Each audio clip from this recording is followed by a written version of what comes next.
Fighting Talk back again, and today I'm delighted to be joined by Gemma Auld following what's probably one of the best starts to your amateur careers you could have asked for. Gemma, thank you so much for Hi. your time. How are you today? Thanks for having me. I'm all right, thank you. How are you?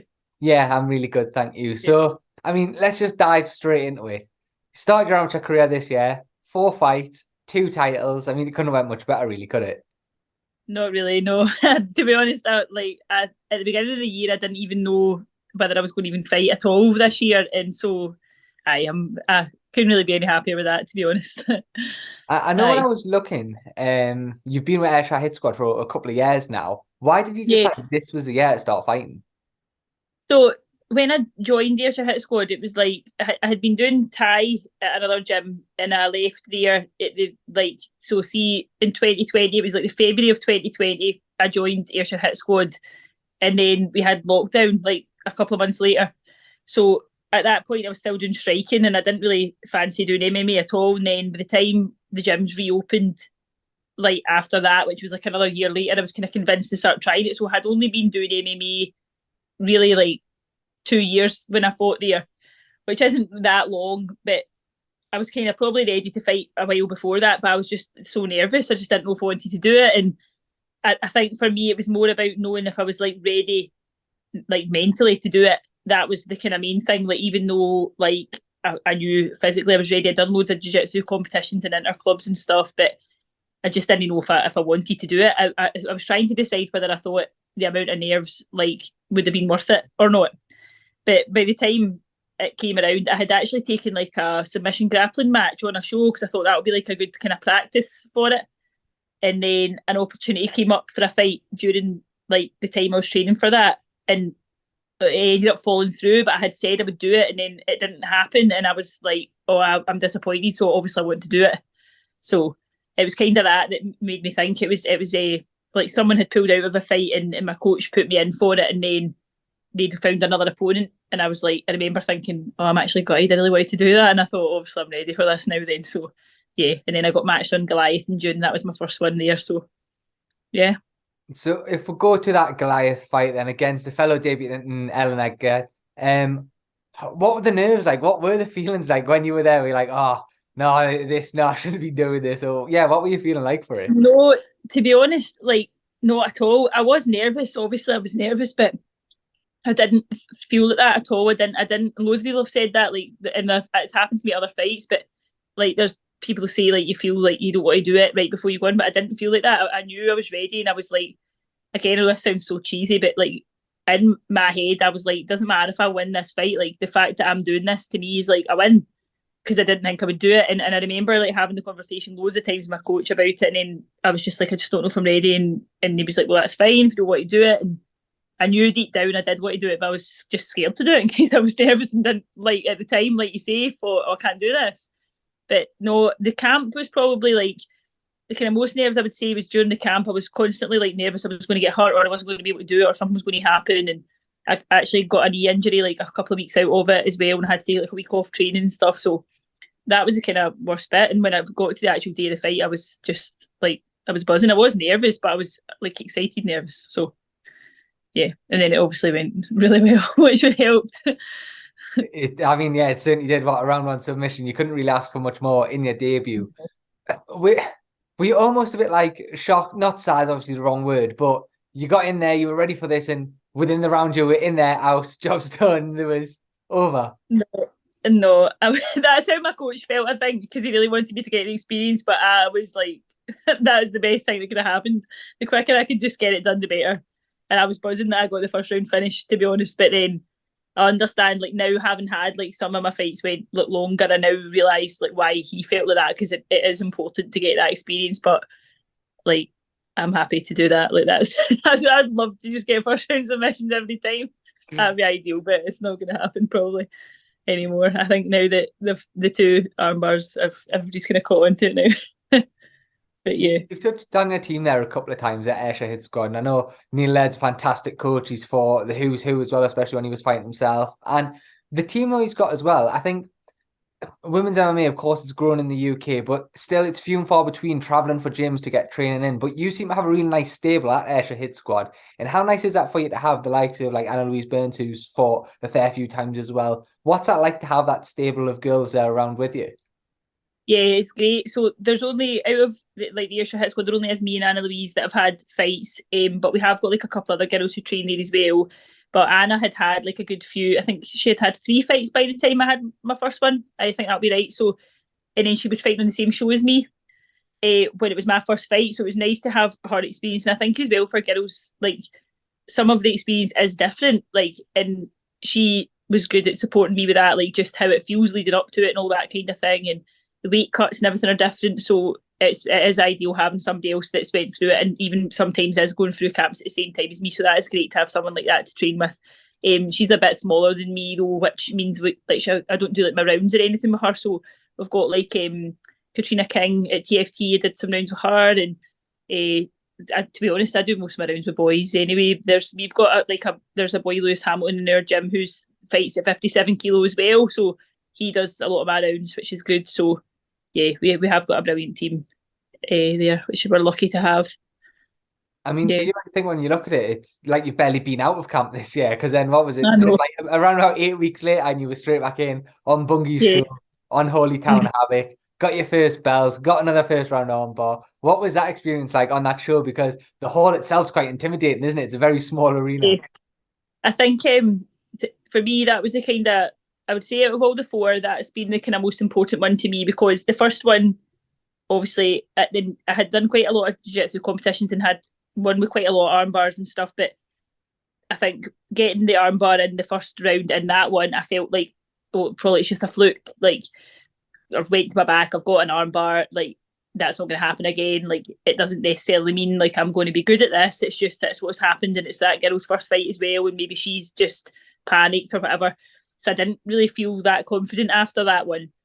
But then going into Bungies and doing it again, I think for me that was like the turning point of like realizing like, no, actually maybe I'm quite good at this, like, and I should actually like be confident in myself and go for it and go for more fights. So that to me, that like Bungie giving me the opportunity to do that, and it was a title fight and everything, was like invaluable to me now. Like I think that totally changed my full attitude, like from it just being like something I wanted to do to kind of prove to myself I could do it, to something I wanted to actually like pursue properly. So yeah, it was a really important fight for me. But I'd already had a match against Caroline for a submission. It was actually that submission grappling match I was talking about earlier, and had beat her already in jiu-jitsu. But she had I think 6 fights when I fought her there, and I'd only had 2. And I'd only had one. Sorry, that was my second one, and obviously I'd only had one round. So I was still quite nervous, even though I'd already beat her. And I took it really seriously and everything, and still, but I think like again, like finishing the first round, I was buzzing because I was meant to do 5 rounds. But the atmosphere and everything, and it was great because we were like, obviously we're Ayrshire Hit Squad, but there's Scottish Hit Squad, which is Brian Gallagher's gym that's in Coatbridge, and Neil used to train there himself, and then he then kind of branched out. So we are like connected with them, and that's like Buggy's gym, and so we were kind of like the home team. So it was really nice. It was like a really small room with like low ceilings and everything, and it was really like a great atmosphere. So it was brilliant. You, Yeah, you've touched, you touched, sorry, there on the opponent as well, Caroline Plumley. Like you say, she was vastly more experienced than you in MMA. How did that then conversation go with Neil going into that? Because there's a lot of amateurs that want to know that wouldn't take that fight. I know. I think we did actually like have quite a lengthy discussion about it, because I think he is more confident in me than I am, and so he was confident that I was going to win, but he knew that it was a risk as well at the same time. But I think he felt that because I'd already beat her in the grappling, that would kind of balance it a bit in the terms of like me being nervous because she was more experienced. She would also be nervous because I'd already beat her. So I think I submitted her like in under 2 minutes in that submission grappling match, which obviously is great. So that if that was me, I'd be a wee bit like, oh, well, she's already beat me. So I think he just felt that kind of balanced it a bit, and he was just confident enough in my experience. I think like I've done a lot of rounds for people like, but so before I had decided I wanted to fight, I had done a lot of rounds for like Katrina or some of the girls from there and girls from like down our way. So I think like all that kind of thing helps as well. And he just felt that he thought I could do it, and it was a good opportunity, so we just went for it. And at the end of the day as well, if I hadn't won, it was against someone that had like 6 fights against my one. It was still going to be experience. Like, I think he just felt that there wasn't much like risk of me going in and being out within 30 seconds or something. So I was going to at least get experience from it, which would have been something. So yeah. But like we say, it was another first rounder, so you had a little bit longer for that experience. I actually remember in the came, didn't it? Sorry, at BFC 4 against Jess Catley. I mean, I called that fight. I thought her arm was breaking when you got that armbar. I'm not gonna like that first round, but that was then eventually you got some cage time. It was worth it, definitely. I'm glad in a way. Like, it would have been cool to have another first round armbar, but I'm glad because actually, like, that fight there for me, like, it was more about the pace, and I didn't feel like that was my first time doing 3 rounds, and I was like really, really tired. I think it was adrenaline. Out of all my fights, that's been the one I've been the most nervous for. I don't really know why. We travelled for it, and it was only me who was on the show, so I don't know if maybe that had something to do with it, because normally, like, so on Goliath, it's not that far away, and there's been other people on it from my gym as well. And then on Bungies, there was loads of people from Scottish Hit Squad on it, whereas this one was like just about me for us. And I felt like everyone's coming here, like, and the coaches, everyone are coming all this way. And what if I don't win? And it just felt like a lot of pressure. And I think that's why I was so nervous. So that didn't help, but like the adrenaline and everything. But even like, and also probably getting the submission and being like determined to finish it does drain your, and not finishing it too. Like, so I remember going back to corner, and that was my first time ever going back to corner, and just kept saying, I'm so tired. And then Greg, who was in my corner, he didn't come in, and he was at the other side of the cage, and he said, he just turned around to me and was like, Greg, I'm so tired. And I was like, I was. But I think I just didn't know how that was going to feel. And I'd done so many rounds and I trained so often that I just thought, well, that's not going to be an issue for me. And I think like that needed to happen so I could feel how that was going to feel, so it wouldn't happen again, like in another fight. So I'm glad in a way that I didn't finish it, but now I can watch it back and see why I think that just it wasn't quite right. So that maybe is why her arm didn't break. So it's annoying, but it's okay.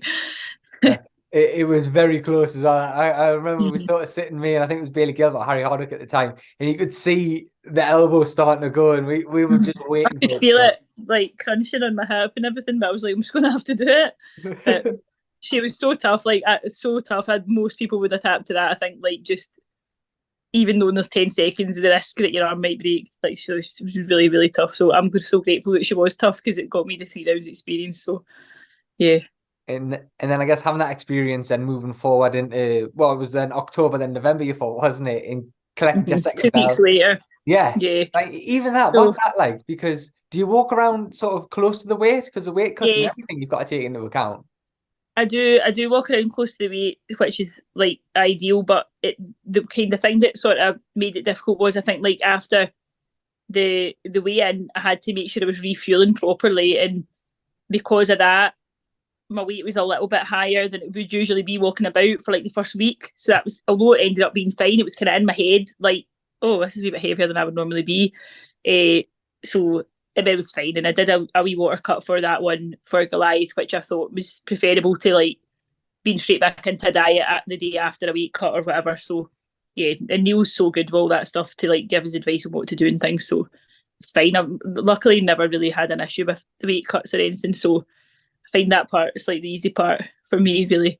And especially, see, to be honest, being in the camps, like that many camps in a row, like you kind of forget that all these great foods that you don't have exist. It's been so long.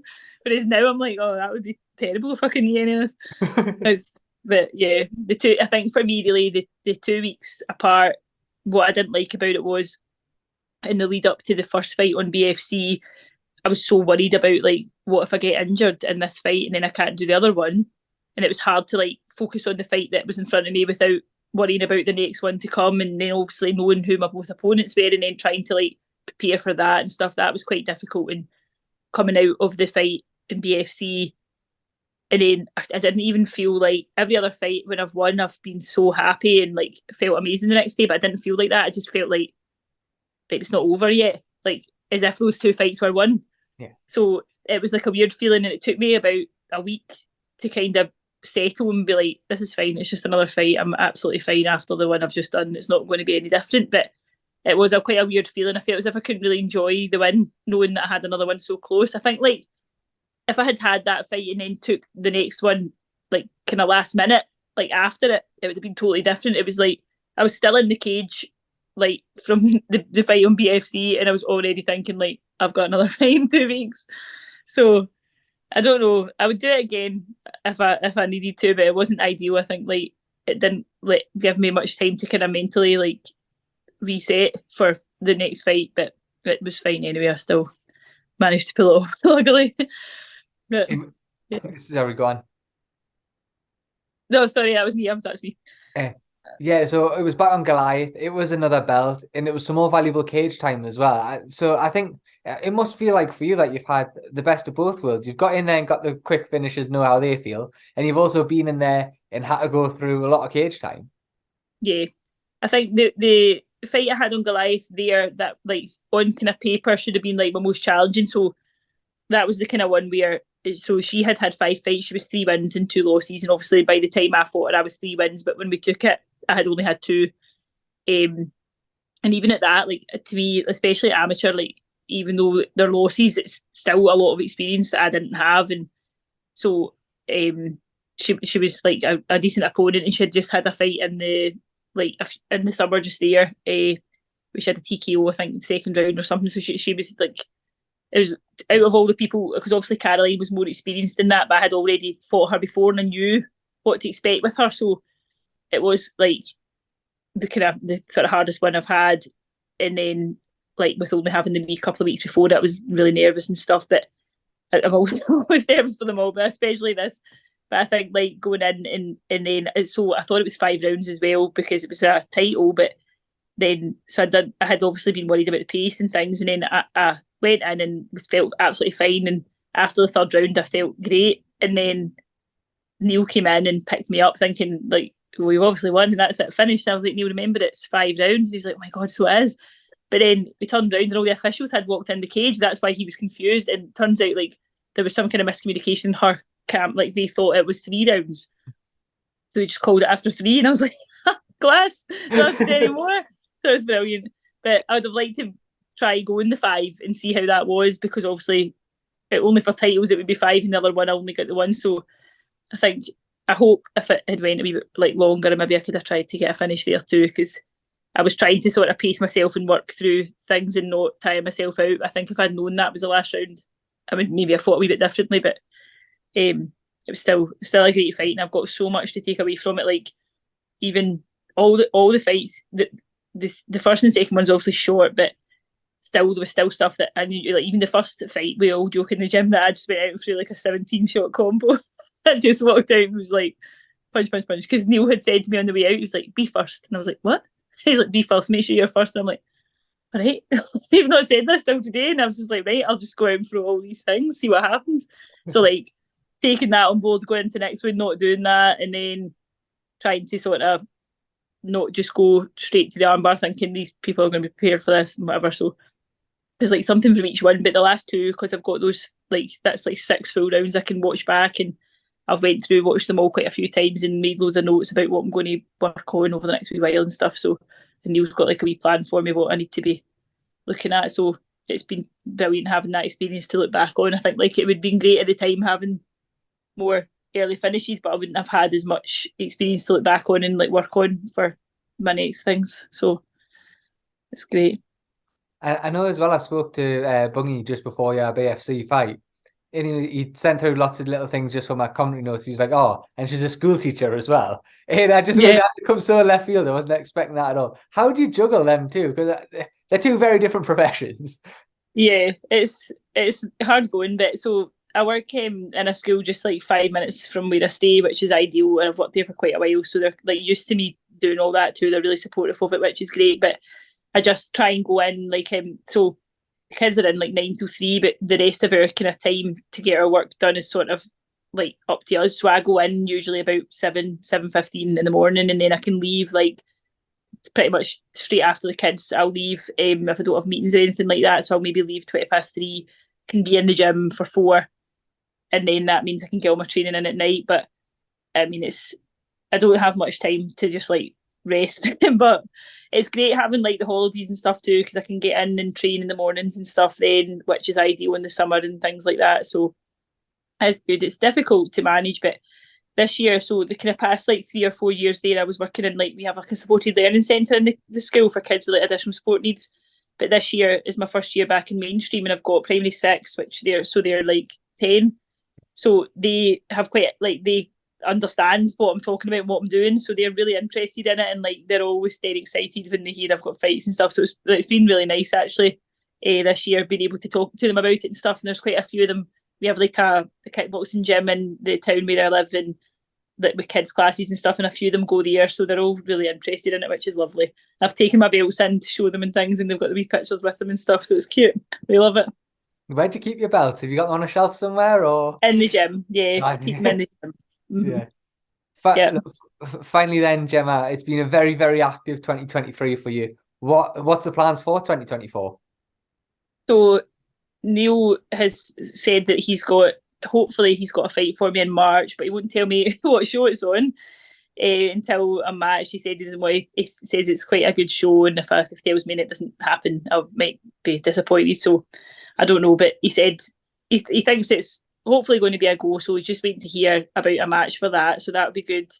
Kind of struggling, I think, to get match for. There's obviously not loads of girls, and with a record like good like that, sometimes it is difficult. But hoping to maybe try and get a few more fights in, and then hopefully try and do the 4 Nations in the summer, which would be great.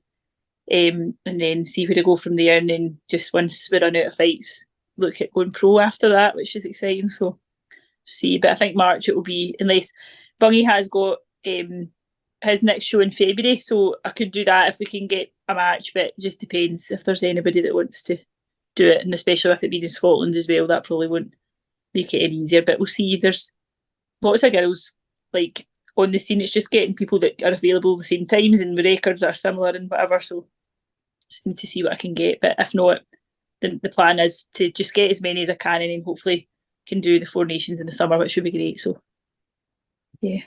To be fair, the way you've gone this year, you could do the February and the March. Just I know I would if I could, but I just don't know if I can get anyone to fight me on them. That's the only problem. If I could, I definitely would.